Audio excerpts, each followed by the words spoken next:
No último episódio, exploramos como os ecossistemas aquáticos se desenvolveram desde que a vida se mudou para a Terra, bem como alguns dos clados terrestres se adaptaram secundariamente para a vida na água. Essa transição foi parcialmente provocada pelo mesmo evento de mudança climática que transformou o interior do supercontinente de florestas exuberantes em estepe aberta. Mas mesmo depois que a atmosfera atinge o equilíbrio, o clima não permanecerá estável por muito tempo. Nas últimas dezenas de milhões de anos, as metades leste e oeste do supercontinente têm se distanciado constantemente, formando um vale de fenda ao longo da fronteira divergente no centro do supercontinente e empurrando cadeias de montanhas ao longo da costa. À medida que essas montanhas ficam mais altas, elas formarão uma barreira cada vez mais intransponível contra os sistemas climáticos oceânicos, impedindo que as chuvas cheguem às regiões do interior e criando uma sombra de chuva considerável. As áreas distantes da costa podem sofrer um declínio contínuo das chuvas, tornando-se os primeiros desertos. As áreas dentro dos trópicos permanecerão quentes e áridas o ano todo, enquanto as áreas mais distantes do Equador se tornarão desertos frios e tundras. E nas latitudes temperadas, as áreas entre esses desertos e as costas terão chuvas sazonais, oscilando entre extremos de seco e úmido. Todos esses novos biomas compartilham baixos níveis de precipitação, temperaturas extremas e, consequentemente, baixa biodiversidade. No entanto, mesmo habitats tão inóspitos como estes apresentam novos nichos livres de competição, o que irá incentivar algumas espécies a especializarem-se para a vida nas duras condições. Assim como a zona entre marés atua como um meio para organismos que emergem da água, as áreas sazonais agem como um meio para a transição de espécies para a vida nos desertos, pois tudo que vive nesses habitats precisará se adaptar por períodos prolongados sem água. Em particular, as plantas nessas regiões enfrentam um desafio único. Na maioria das condições, os quimófitos se beneficiam de uma grande área de superfície para permitir que coletem o máximo de luz solar, dióxido de carbono e sulfeto de hidrogênio possível. No entanto, uma área de superfície maior também perderá água mais rapidamente por meio da transpiração ou evaporação pelos estômatos que cobrem as folhas. Como tal, as árvores nessas áreas podem evoluir com folhas menores e mais estreitas para minimizar a transpiração, e troncos mais grossos e mais bulbosos para armazenar água extra, pelo que lhes daremos o nome de nodófitos. Embora os nodófitos possam competir com as outras xilófitas em habitats secos ou sazonais, muitas dessas áreas podem ainda não sofrer chuvas suficientes para sustentar qualquer floresta substancial. A vegetação dominante no solo ainda consistirá principalmente de braquifitos, que não requerem quase tanta água quanto as xilófitas devido ao seu pequeno tamanho, mas eles ainda podem desenvolver um mecanismo para ajudá-los a enfrentar os períodos de seca. Ter folhas grandes só apresenta risco de perda excessiva de água durante a estação seca, então esses braquifitos podem evoluir de forma a reduzir sua área de superfície com a mudança das estações. A abscisão ocorre quando um organismo intencionalmente descarta uma parte de sua anatomia que não é mais necessária ou benéfica para manter. Por exemplo, as plantas decíduas evoluíram para perder suas folhas em resposta ao início do inverno, uma adaptação que reduz sua área de superfície total para evitar a perda de água. Os braquifitos sazonais podem optar por uma solução semelhante. No final da estação chuvosa, eles podem perder suas folhas, abscisando todas as partes da planta que emergem acima do nível do solo. Os bulbos permanecerão dormentes no subsolo durante a estação seca, voltando a crescer suas folhas assim que as chuvas voltarem. Por causa disso, a estepe sazonal pode parecer mais ou menos igual à estepe tropical durante a estação chuvosa, mas uma vez que a estação seca chega e os braquifitos perdem suas folhas, eles deixam a paisagem sem vegetação. Esses braquifitos, que chamaremos de criptófitos, irão prosperar em áreas com qualquer grau de variação sazonal. Essa dormência sazonal pode ser imitada por alguns animais também. Embora um pouco ofuscados pelos osteópodes maiores, os lofostomos também terão representantes nos habitats abertos. As malacoformas onipresentes são pequenas e adaptáveis o suficiente para sobreviver com muito pouca comida e água, e onde quer que existam malacoformas, haverá desmostracãs para se alimentar delas. Enquanto isso, alguns dos placostráceos podem mudar de uma dieta de vegetação florestal mista para se alimentar exclusivamente de braquifitos, evoluindo com tentáculos agarradores para arrancar suas folhas do solo, membros anteriores fortalecidos para ajudar a desenterrar seus bulbos enterrados e uma boca áspera e muscular para mastigar os tecidos vegetais duros e resistentes à seca. Essas adaptações ajudarão esses placostráceos a prosperar em habitats onde os braquifitos constituem a vegetação dominante, mas as espécies que vivem em áreas sazonais podem desenvolver uma adaptação adicional para ajudá-los a suportar períodos de seca intensa. Numerosos clados não relacionados na Terra desenvolveram várias formas de dormência para ajudar a evitar condições adversas. A dormência especificamente em resposta a condições quentes e secas é chamada de estivação, e pode evoluir entre os placostráceos como meio de superar o pior da estação seca. Logo depois que os criptófitos perdem suas folhas e o alimento se torna menos abundante, eles podem se enterrar na lama e entrar em um estado de diminuição da atividade metabólica, permanecendo no subsolo por até 3 a 4 meses até o retorno das chuvas. Vamos chamar esse clado de Xerostracantes. Mas a maneira mais fácil de sobreviver à estação seca é simplesmente sair em busca de habitats mais confortáveis. Embora herbívoros como titanópodes e leptópodes possam habitar essas áreas durante a estação chuvosa, a paisagem árida pode não lhes oferecer comida ou água suficiente durante a estação seca, então eles migrarão para áreas de alimentação mais abundantes perto da costa, e como os herbívoros se afastaram, seus predadores, como os onicodontes, provavelmente seguirão o exemplo. Mas um dos clados de animais mais móveis são os opistopteras, cujo voo lhes permite viajar mais longe do que qualquer um dos clados terrestres, facilitando um estilo de vida migratório.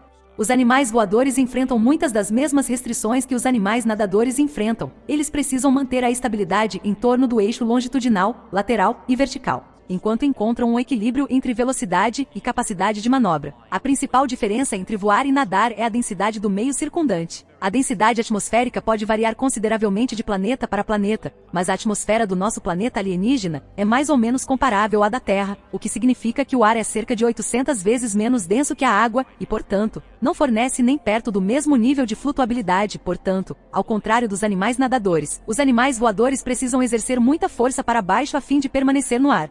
Para que um animal seja capaz de voar, a quantidade de sustentação que ele gera precisa ser igual ou superior à força da gravidade que o puxa para baixo. A maneira mais eficiente de gerar sustentação é aumentar a velocidade, mas voar mais rápido requer energia extra para se manter. Uma opção mais fácil é aumentar a área de superfície da asa, o que pode ser feito evoluindo para um tamanho de corpo maior. No entanto, mais uma vez, a lei do cubo quadrado entra em jogo, visto que dobrar o tamanho da asa em todas as dimensões irá quadruplicar sua área de superfície, mas irá simultaneamente octuplicar seu volume e, portanto, seu peso, e por isso precisará de asas proporcionalmente maiores para manter no alto. Mas o voo eficiente depende não apenas do tamanho das asas, mas também de sua forma. Geralmente, as asas pontiagudas fornecem mais velocidade, enquanto as asas arredondadas fornecem mais capacidade de manobra.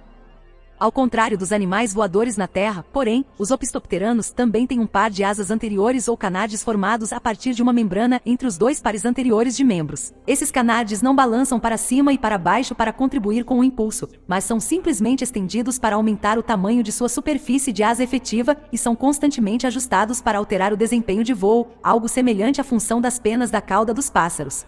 Dependendo de seu tamanho, forma e posição, os canardes podem fornecer maior estabilidade, elevação ou controle. Como seus ancestrais Elastospondyle, os primeiros opistopteras serão pequenos predadores que habitam a floresta, o que significa que eles precisarão ser capazes de perambular entre os galhos das árvores da densa cobertura vegetal. Como tal, eles podem desenvolver asas curtas e largas para fornecer um alto grau de manobrabilidade. Seus canardes ou microasas frontais podem ser relativamente grandes, formando até 1/3 da superfície de voo e ocorrendo logo antes das asas, o que melhorará sua capacidade de executar curvas fechadas. Chamaremos isso de irradiação inicial de opistopteras, os latópteros. Mas, à medida que se diversificam, outro clado pode se adaptar a habitats mais abertos como a estepe, onde não precisarão mais da capacidade de manobra de seus ancestrais. Essas espécies podem, portanto, atingir tamanhos maiores e desenvolver asas mais pontiagudas para aumentar a velocidade, e canardes estreitos para auxiliar na decolagem e pouso e no mergulho para encontrar presas. A maioria das espécies neste clado serão caçadores perseguidores que habitam as estepes, usando sua grande velocidade para perseguir pequenas presas que correm entre os braquifitos. Vamos chamá-los de esfenópteros. No entanto, à medida que o interior continental seca, as espécies que vivem em zonas sazonais podem desenvolver comportamentos migratórios para escapar da estação seca e, portanto, podem investir em adaptações para viagens de longas distâncias. Isso pode ser feito desenvolvendo asas longas e estreitas com uma relação de aspecto alta e posicionando os canardes mais à frente para fornecer sustentação extra. Embora a falta de uma estrutura de suporte bem desenvolvida os impeça de crescer muito, este clado incluirá algumas das maiores de todas as espécies de opistoptera e, portanto, iremos chamá-los de magnópteros. Mas enquanto suas asas longas e eficientemente deslizantes podem ajudar muitas espécies a migrar para novas áreas de alimentação, essas mesmas adaptações permitirão que espécies que vivem em habitats desolados vasculhem grandes áreas em busca de comida escassa, e assim algumas espécies de magnópteros podem permanecer nas regiões áridas durante todo o ano, possivelmente até colonizando o deserto no centro do supercontinente. Este deserto será um dos ambientes mais severos do planeta, experimentando precipitações insignificantes e temperaturas perigosamente altas durante todo o ano. Não haverá água suficiente para sustentar quaisquer xilófitas, e sem o alívio das chuvas sazonais, até mesmo as criptófitas terão dificuldade em sobreviver. As únicas plantas com probabilidade de prosperar no deserto são aqueles poucos braquifitos que podem se adaptar para lidar com a seca perpétua. Como os nodófitos, essas plantas podem desenvolver tubérculos carnudos aumentados para armazenar água, e folhas mais curtas e grossas com cutículas duras para minimizar a perda de água através da transpiração. No entanto, isso também reduzirá a quantidade de luz solar, dióxido de carbono e sulfeto de hidrogênio que a planta será capaz de absorver, diminuindo a eficiência da fotossíntese e da quimiossíntese. No calor extremo do deserto, pode ser um equilíbrio difícil de encontrar, mas algumas plantas podem encontrar uma maneira de contornar essa restrição. O único alívio do calor opressor vem com o anoitecer, quando a temperatura cai em até 30 graus. Nas temperaturas mais frias, o risco de transpiração excessiva diminui drasticamente, tornando o momento ideal para as plantas abrirem seus estômatos e absorverem dióxido de carbono e sulfeto de hidrogênio. No entanto, obviamente não há luz solar à noite, então eles não podem realizar a fotossíntese, mas algumas plantas podem evoluir para armazenar o dióxido de carbono dentro de suas folhas para usar quando a fotossíntese for reiniciada quando o sol nascer. Contando com esse mecanismo, eles podem manter seus estômatos completamente fechados durante o dia, mantendo o máximo possível de água presa nas folhas. Essa alternância entre abrir e fechar os estômatos com o ciclo diurno-noturno também evoluiu muitas vezes entre as plantas desérticas da Terra, e é uma das formas mais eficientes de conservar a água em climas especialmente áridos. Essas adaptações vão ajudar esses braquifitos, que chamaremos de tilófitas, a sobreviver ao calor extremo. Mas outra dificuldade da vida no deserto se apresenta quando se trata de reprodução. Como os quimófitos são capazes de se reproduzir assexuadamente, uma única planta pode estabelecer rapidamente uma colônia em torno de uma área habitável, mas, ao realizar a reprodução sexual, eles precisarão espalhar seus gametas pelo deserto para outras colônias. A maioria dos quimófitos realiza a reprodução sexual simplesmente liberando seus gametas masculinos no ar, permitindo que o vento os carregue para longe da planta-mãe. Com alguma sorte, pelo menos um pequeno número deles pode pousar no gametângio feminino de outra planta e a fertilização pode ocorrer. Isso funciona bem em altas densidades populacionais e em climas mais hospitaleiros, pois quanto maior a concentração de plantas em uma determinada área, maior a chance de os gametas pousarem em um gametângio. Mas no deserto, as colônias assexuadas podem ser separadas por distâncias enormes, que podem ser impossíveis de transpor apenas contando com condições favoráveis de vento.